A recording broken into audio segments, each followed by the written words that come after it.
మన్ కీ బాత్ ఇటీవల ఎపిసోడ్లో ప్రధాని నరేంద్ర మోదీ ఈశాన్య భారతదేశంలో వెదురు రంగం విజయాలు ప్రత్యేకంగా ప్రస్తావించారు. ప్రధానంగా ఈ రంగంలో త్రిపుర సాధించిన విజయాల గురించి మాట్లాడారు. అంతేకాదు, గతంలో భారంగా భావించిన వెదురు ఇప్పుడు ఉపాధి, వ్యాపారం, ఆవిష్కరణల కేంద్ర బిందువుగా మారిందన్నారు. దీంతో త్రిపుర వెదురు రైతుల దశ తిరిగింది. త్రిపురలో వెదురు సాగు ఒక లాభదాయక వ్యాపారంగా మారింది. అంతేకాదు, విదేశాల్లో కూడా త్రిపుర వెదురు ఉత్పత్తులకు డిమాండ్ పెరిగింది.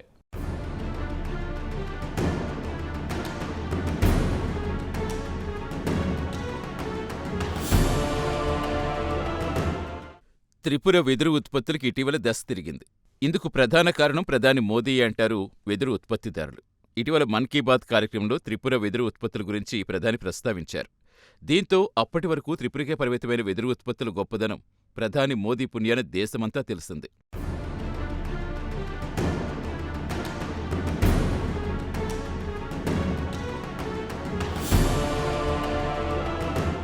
మన్ కీ బాత్ 133 ఎపిసోడ్లో ప్రధాని మోదీ ఈశాన్య భారతంలో వెదురు రంగం విజయాలు ప్రత్యేకంగా ప్రస్తావించారు.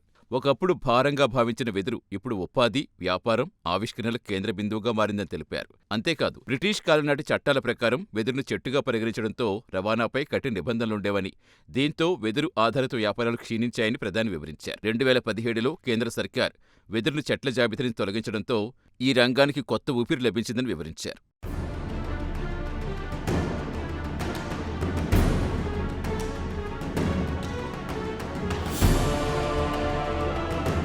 ఈశాన్య రాష్ట్రాల కళాకారులను ప్రోత్సహించేందుకు ప్రతి ఒక్కరూ కనీసం ఒక వెదురు ఉత్పత్తిని కొనుగోలు చేయాలని ప్రధాని మోదీ పిలుపునిచ్చారు. దీంతో వెదురు రంగంలో శ్రమిస్తున్న వేలాది మందికి మరింత ప్రోత్సాహం లభిస్తుందని పేర్కొన్నారు. కాగా మన్ కీ బాత్ కార్యక్రమంలో తమ గురించి ప్రస్తావించినందుకు ప్రధాని మోదీకి త్రిపుర వెదురు కళాకారులు ధన్యవాదాలు తెలిపారు. మన్ కీ బాత్ కార్యక్రమం ప్రసారమైన తర్వాత బంధువులు, స్నేహితుల నుంచి అనేక ఫోన్ కాల్స్ వచ్చినట్టుగా వీరు వెల్లడించారు.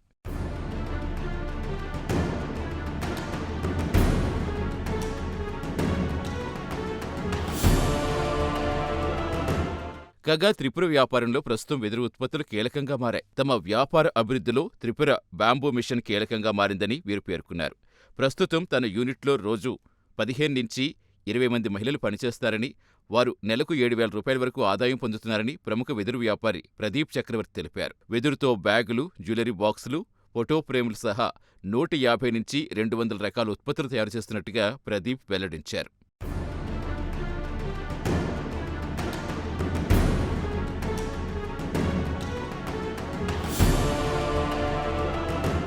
కాగా వెదురు ఉత్పత్తులు ప్రోత్సహించేందుకు 2007లో త్రిపుర ప్రభుత్వం ఒక ప్రత్యేక కార్యక్రమం ప్రారంభించింది.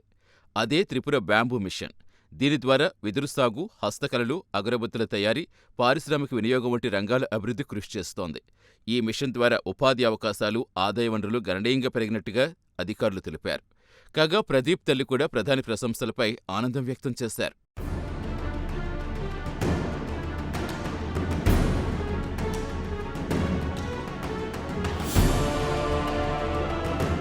ప్రదీప్ చక్రవర్తి 17 ఏళ్లుగా వెదురు కళారంగంలో కొనసాగుతున్నారు.